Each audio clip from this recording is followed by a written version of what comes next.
Okay, here we introduce elastic energy.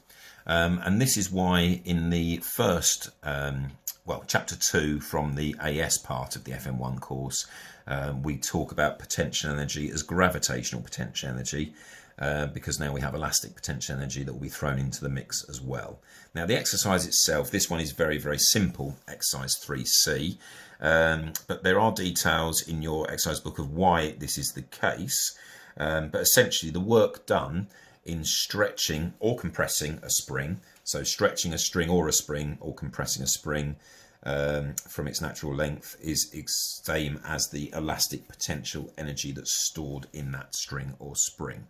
So the equation that we use in mathematics is lambda x squared over 2L. You're not expected to be able to draw on this from first principles. For those of you that are interested in how this comes about, it is detailed in the book for you, but we're going to essentially use that equation there, where lambda is the modulus of elasticity, L is the natural length, and x is the extension. So if we just go through the first couple of examples, just to really show you and emphasize how simple this is, and then the next video is the key one where we're going to be looking at problems involving elastic energy. As I say, that is the challenge, and we'll talk about that in the next video. So example 10, first of all, just says an elastic string has natural length 1.4 meters and modulus of elasticity of 6 newtons. Find the energy stored in the string when the length is 1.6. So therefore our extension in our string is going to be 0.2 meters. So to find the energy stored in the string when it's stretched by 0.2 meters is simply using the equation above. Lambda is 6, 0.2 squared divided by 2 lots of 1.4.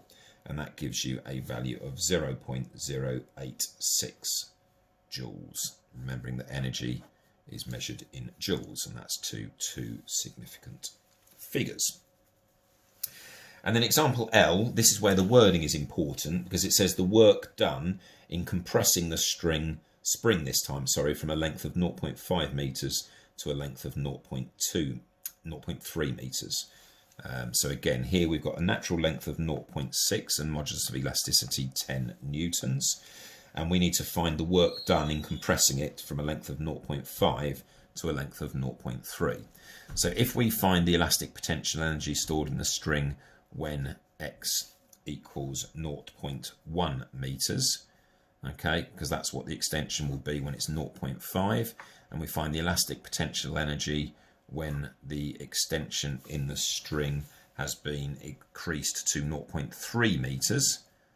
Okay, so we find the extension first of all when the spring has a length of 0.5, so the extension is 0.1.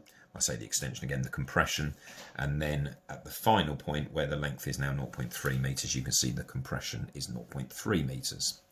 So here the elastic potential energy is going to be lambda, which is 10 again, multiplied by 0.1 squared divided by 2 times the natural length, which is 1.2. And here we've got that the elastic potential energy is going to be 10 lots of 0.3 squared divided by 1.2. So the work done is the increase in energy from the first situation to the second. So the work done is going to be 10 lots of 0.3 squared over 1.2 minus the energy stored in the spring when the extension was just 0.1 meters, and that is going to give us an answer of 2/3 of a joule of energy.